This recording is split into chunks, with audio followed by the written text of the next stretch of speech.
Hi, everyone. I'm Lena Darnay from Keep Indiana Learning. In this short series of videos, we're going to talk about how to think deeper and to allow for safe and inclusive whole group conversations in your class.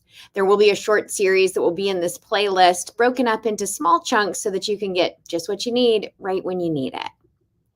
The learning intentions for this short series of videos is that you will be able to identify ways to structure whole group discussions in your class for effective, deeper thinking and create classroom norms for our whole group discussions that allows for everybody's voice to be heard and for a safe and inclusive environment that feels open to being part of that discussion.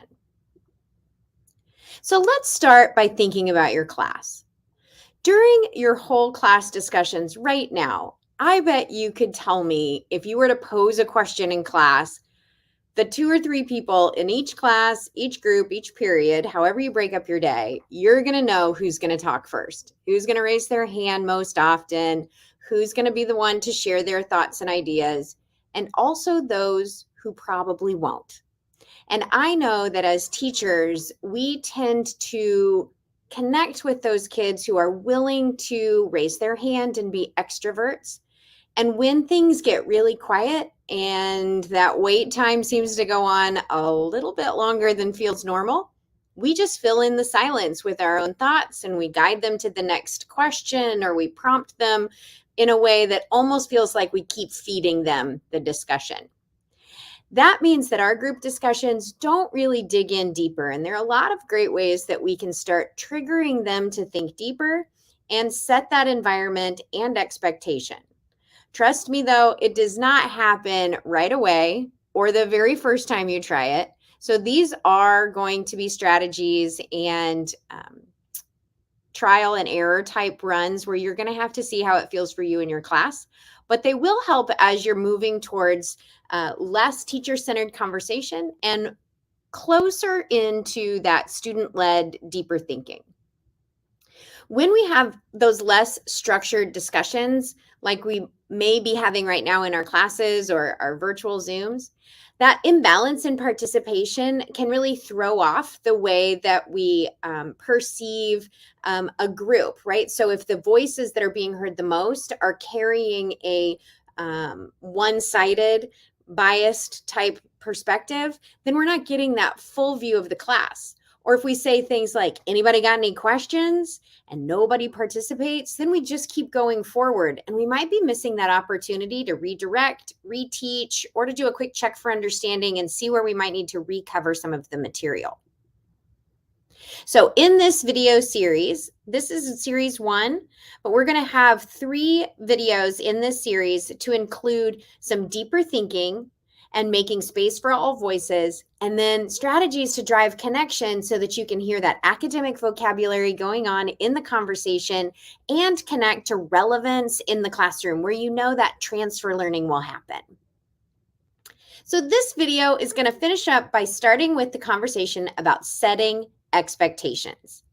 Now, you might have called these norms or rules or common understandings. There are a lot of names for this, but really it's that individual space to know this is what's expected of me and this is what I can expect from others. We know we've all been in meetings or group discussions, even as professionals, where we just didn't feel like it was a safe space for us to share. Or you would be in a staff meeting and someone keeps piping up with questions that are off topic, or are just going to derail the conversation, and you wish you could tell them to just send it in an email later. When you need norms, you need norms. And sometimes we never think we need them until it's obvious that we do. So what I'm going to suggest is that we take time collaboratively to set these norms with our students. If we just do it for them, they don't buy in as easy. So it really makes a lot of sense to spend the time to set them up together. And as they say, you got to go slow to go fast. If we take and invest a little bit of time setting up the expectations so that students can help drive that process, they will really buy in faster and you'll be able to get going quicker. So talking about classroom norms, these whole class discussions, they do take practice, and building student agency and the ability to voice their own opinion and to be able to potentially say things out loud that might go against the standard or mainstream idea, that's going to pay into their identity as a learner and as a participant long beyond your class. So this is really a worthwhile experience for them as lifelong learners. And one of the things that I'm going to suggest is that you use potentially a norms template or activity. This linked discussion norms template and activity is just really basic, but it allows for you to be able to access not only a fill in the blank style space where you could create those norms and what to think about, but it really walks you through the process where you're going to prompt your students to think about those types of discussions they have participated in that felt really positive and describe those behaviors or conditions. And then think about those areas and times where they don't feel safe to share and describing those. That'll give you a chance to either use some chart paper, maybe a Google Jamboard, maybe just some index cards on tabletop, and thinking about what behaviors we want to support and what are those behaviors we really want to avoid or limit, because sometimes there will be conflict and sometimes there will be times where you need to process that out in a productive way. Again, those skills will pay big dividends if we're teaching our students to do those now. In our next video, we will start looking at the strategies that you can use to have some of low prep, like kind of almost instant class discussion, those you could have in your back pocket. Those are easy for those times where you realize they just need to chew on the content a little bit more.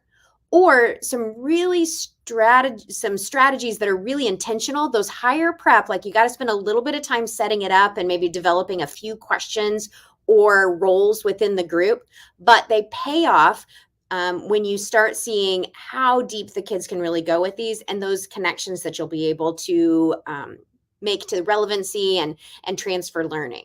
Those might be more of the Socratic seminar style that some people have heard of, and they take a little setup, but man, they're really beneficial. And then we're going to finish off with just a few little tactics and techniques where you can interweave some of these strategies so that your kids always feel connected to it. So those are in our next series of videos. Thank you for joining us today.